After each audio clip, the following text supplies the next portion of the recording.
I was once told that walking through a doorway could cause someone to forget even the most precious memories they had.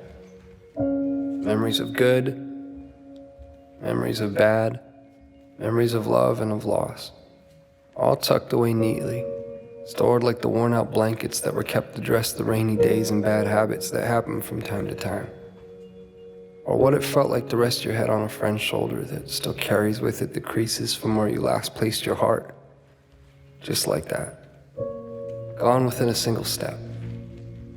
As somehow 3 beams and an imaginary line drawn across some old aching floorboards were all that stood between you and the infinite silence of the very things that once colored your mind with sound.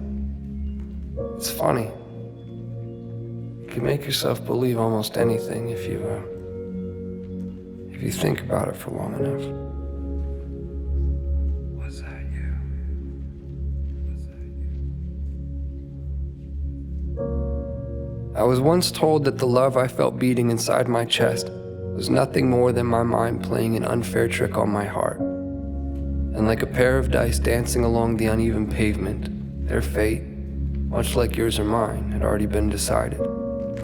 That even the cracks that drew their faults between 2 opposing sides could not escape a fate that was always destined to be sealed. To think that someone could actually believe that the swelling tides of my heart were no more than an anxious highway of ins and outs anchoring my imagination to the castles I've been building in the sky. Well, maybe they are the crazy ones. Then again, I have been known to misplace my hope in the way things fall.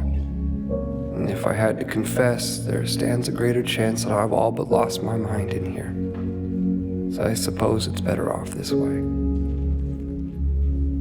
Because I've always believed that the odds of finding what you seek tend to favor those who are open to seeking them in the first place. And I, for one, have never quite understood how odds stand to get even without that frame in mind. To be clear, I've seen a million faces.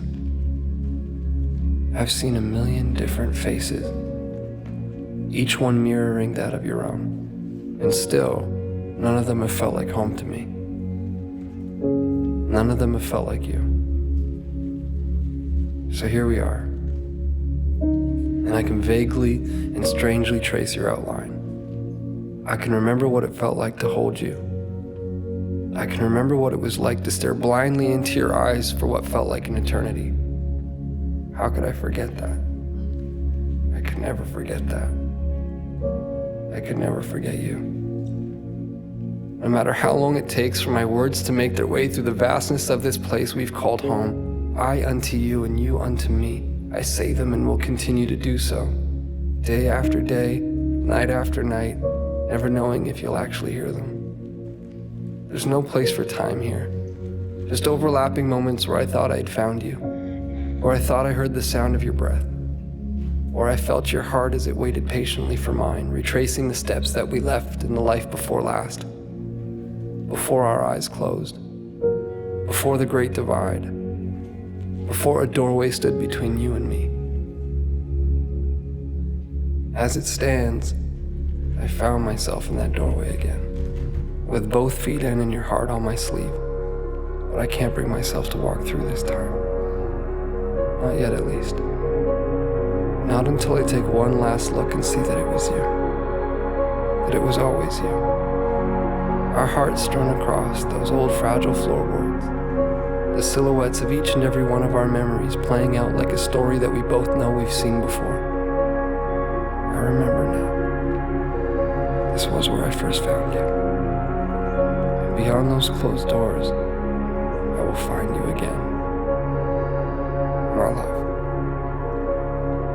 I will find you again.